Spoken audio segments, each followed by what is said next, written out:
So let's start by taking a look at our Nmap scan. Now, the IP address I got was 192.168.138.135, and not a lot of ports came back. So we got 445 back, and we can scroll through, get a little bit of information, like we see a NetBIOS name on this machine. We see that it's running Windows 7 Ultimate 7601 Service Pack 1. Doesn't appear to be part of a domain, just a work group. Same thing, work group, authentication level user. And really, there's nothing here that is a big indication as to what this could be. So when we have this, as we discussed before, when we're looking at SMB specific vulnerabilities, because that would be my guess here, would be the vulnerability would be SMB related. We need to enumerate SMB in one of two ways, really. The first of that being, well, can we search based on version information that we see here? Can we search on this and see if there's anything vulnerable that could be there? Second of all, if we can't find anything right off the bat for this, maybe then we can go and use something like SMB client, do some enumeration. Maybe there's a null session we can connect to. Maybe there's a file or something, some sort of information with a username or password or something along those lines that gets us into this machine. Otherwise, we're pretty much stuck with version information. Okay, so we're going to go ahead and just copy this. And there's a reason that this is the first machine in our run through of the capstone, because this is the easiest, or should be the easiest. So we're going to go ahead and go out to Firefox, and I'm just going to go google.com. Come in here, we're going to search for this, and we're going to search for exploit. It already knows me. And we can look through some of these and see if there's anything here that really stands out. First thing for me, we've got a few. We got one here, one here. These just kind of say, they don't necessarily say what they are, so we might need to click into them. MS17010 keeps popping up quite a bit. Let's see if it tells us anything here about architecture. It really doesn't. Just shows up as this. So we'll have to do some reading into this. This is a local privilege escalation. Doesn't really help us because we're not doing privilege escalation at this point. We're just looking to see if we can even get on this machine. Okay, this shows us, hey, MS17010. This is a exploit for it, written in Python, it looks like. And it says, hey, okay, this could be our target. So we're going to take two different paths here. We're going to look at it first in Metasploit, and then we're going to take it from a manual path, and we're going to see if this is indeed what we're after. So let's go ahead and just go to MSF console. And yours might look a little bit different than mine, depending on what version of Kali you're on, but the process should be the same. I'm on MSF 5. So we're going to go ahead and just search Eternal Blue. And I do know recently they combined all the Eternal Blues into one. So again, yours might be a little bit different than mine, but it should be the same process or concept. Now, the first thing we want to do is we want to look up this SMB scanner, right? We want to do an auxiliary. Our auxiliary modules are going to tell us what is there. It's going to be a check. It's not going to be so much an attack. It's more of scanning than anything else. There are some attacks in auxiliary modules, but they're not full-on exploitation. So let's go ahead and just say use one. And we're going to go options in here. And all it's going to do for us is it's going to come in here. We're going to provide it with an rhost. We're going to run it, and it's going to provide a check. Okay, so we can just say set rhost to 192.168.138.135, whatever your IP address is. And then I'm going to say run. And it says host is likely vulnerable to MS17010. Okay, there's a second way to do this. So let's go ahead and just search Eternal Blue again. You can also search MS17-010 or however you want to do this. It should all show up. I'm going to use this number 3 here, the Eternal Blue one. We don't know. We do know that we're on Windows 7, so the Windows 8 won't work for us. And PSExec we could run, but I'm going to go ahead and just use the one that is most popular and works usually out of the box. So I'm going to go ahead and just say use 3 and type in options. And in here, we have a verify option, which means we should have a check option here. So I'm going to again just say set rhost. I'm going to show you the check feature. 138, 135. Okay. And then I'm going to say check. All right. And so check did exactly what the auxiliary module did for us. It says, hey, it's vulnerable. Okay. Or likely vulnerable. So what we need to do is we need to set a payload here. Now, something that you might not know yet at this point is that payloads are, by default, they are set to 32-bit, at least in this example, because there could be a 32-bit exploit in here. Actually, this says 64-bit, so I could be lying to you. Some payloads are set to a 32-bit to start. Because we know that this is a 64-bit machine, or at least should be, given that it's enterprise, we're going to go ahead and set this to 64 bits just to be safe. So this is a practice that I take on if I know the architecture of the machine. I'm going to go in here and set my payload for myself. Now this should be 64-bit, but just to be safe, we're going to type in Windows and hit Tab. Because it only autocompletes to 64-bit, this is perfect. Now, I think where my mind was going is that I want this to be a Meterpreter shell, and I don't know if it defaults to Meterpreter. It might default to a reverse TCP of some sort. So we're going to go ahead and use a Meterpreter shell because we want a nice interface to have. So I'm going to go ahead and set that. Options one time, and I'm going to look at the lhost here, and we could just say set lhost over to, we could just call it ETH0, or you could set your IP address in here. Again, you can IPA or ifconfig, and whatever your IP address is, I'm running on ETH0, so whatever you choose, you could place here as well. So I'm going to go ahead and run this. Now, while this runs, this might not work on the first go. It might not work on the first few goes. This is going to try going through what are called different sets of grooms on here. And it looks like it worked right away. But sometimes this doesn't work right away. And if yours doesn't work right away, that's okay. It might take a few attempts through this first process, and you might have to hit run a few times for this to go. Now, I have chosen using Blue or Eternal Blue for this course because it's so relevant. This is a 4-year-old exploit now. And I see it on so many internal penetration tests, it's not even funny. Like, I wish it would just go away, but it is this easy to run and just get on a machine and gain access. And it's incredibly easy and incredibly prominent in environments. Think about environments where they have systems running that they can't update or do anything with, and you have this. Or they just have poor patch management, and you have this.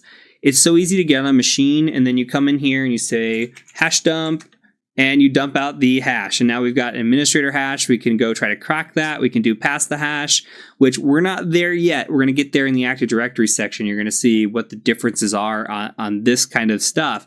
But you can utilize these hashes to our advantage, and we're going to play around with that a little bit later in the course. So, with that being said, this is something that you will likely see if you do become a pen tester. You'll see this in an environment, and it is really this easy to get into a machine like this.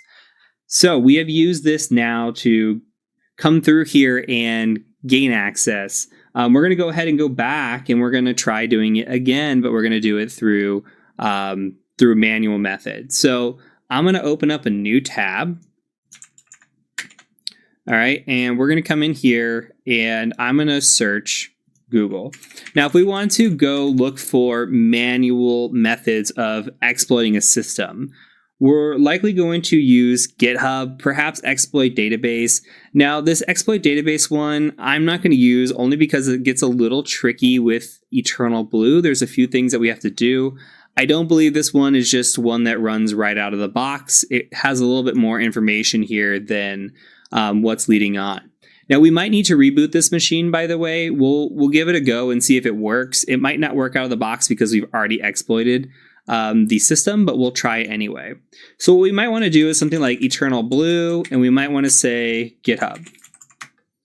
Okay, and we can come through here and look through different ones. I like to open a few, and I like to look at them and read the amount of stars that they have, read the descriptions that they have, detailed walkthroughs.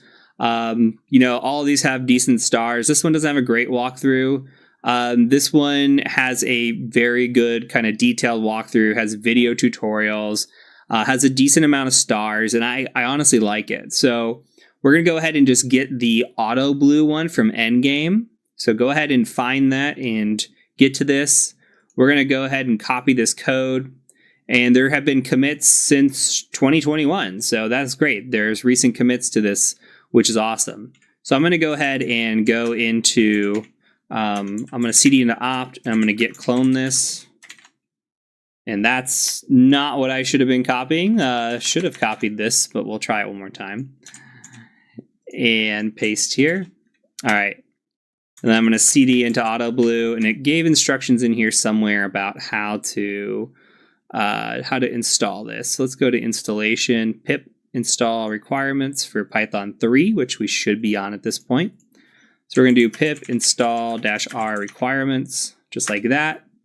Let that install. Looks like everything is satisfied or installed, so that's good.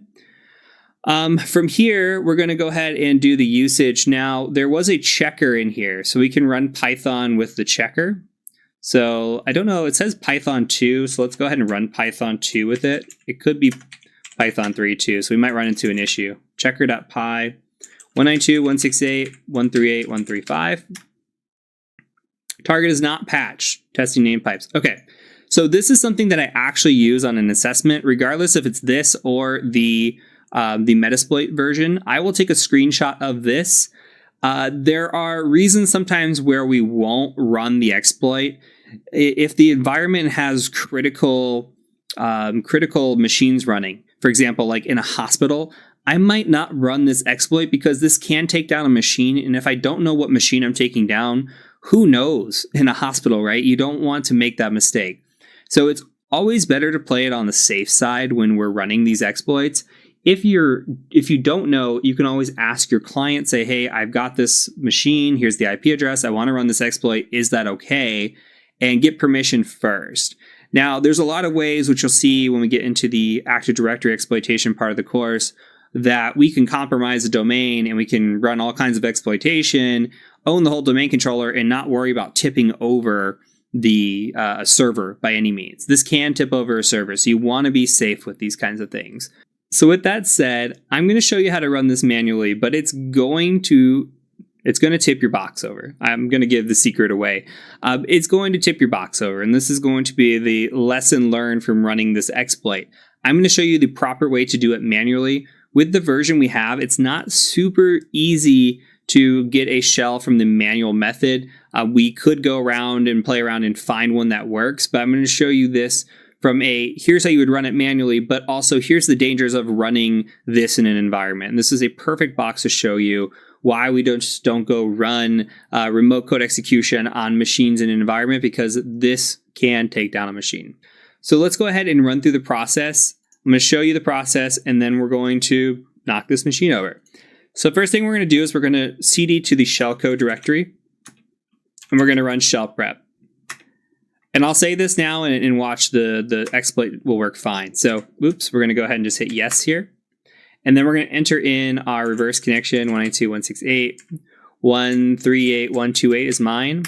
I'm going to say 9999 for this. We can do 2222 for x86. We're not going to use it. Now we have the opportunity to use a Meterpreter shell or generate a regular command shell. If we do the Meterpreter shell, we can go into Meterpreter and we can actually run it in the sense that we use a multi-handler and pull down. It's basically a listener. It is a listener, and it's going to pull down a Meterpreter shell for us. So it's just the shell code that we're generating. We already used a Meterpreter shell to get the first shell on this. So now we're going to go back and we're going to go ahead and try to do this with a regular command shell. So you can press 0 if you want to try the Meterpreter shell method. You can also press 1 to generate the regular command shell method. We're going to go ahead and just do the regular command shell. We're going to generate a staged payload. Staged or stageless here should crash this machine. The other thing we're going to do is we're going to run this listener prep once this is all done. So it's doing this for us. We're going to go ahead and cd back in a second once this is done. All right, now I'm going to cd back and we're going to do listener prep. And this is going to run a listener in Metasploit for us, which is nice. We could just as easily run this with Netcat. We can just say nc nvlp like we have before. nc-nvlp like this, and whatever port we're listening on, all 9s before. So we're going to go ahead and just let this run its course as intended. And we're going to do 9999. We did 2222 here. And we're going to go ahead and say regular command shell, all the same things we did before, staged payload. And it's going to start this up for us, hopefully start up some listeners, and you should see a lot of work just go in. Okay, it's got all those listening. It's waiting for any sort of connection to come through. So the next thing we're going to do is, and it is using the multi-handler for us already, it's just using a shell reverse TCP instead of a meterpreter reverse TCP here. So last thing we're going to do is run the exploit. So we're just going to say Python eternal blue like this exploit, and we're on 7.py. Our target is 192.168.138.135. Path to shellcode is just shellcode and then scall.bin.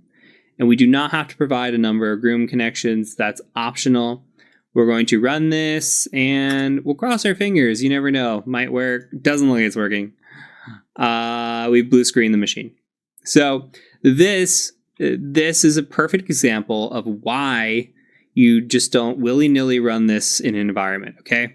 So a good lesson learned, honestly, because if you're in a critical environment, you have no idea what that machine does. Imagine if this was something in a hospital controlling equipment that was being used during surgery. Who knows? If you took that down, it could be very, very, very bad. So it's good to see the other side of it. Again, get permission before running something like this, unless you know that your environment's safe. It's okay to take down some machines, etc. But usually that's not the case. So with that, we're going to go ahead and move on to the next machine. Hopefully you got this and got through the walkthrough just fine. So I'll see you in the next machine as we walk through that and hopefully take down another box.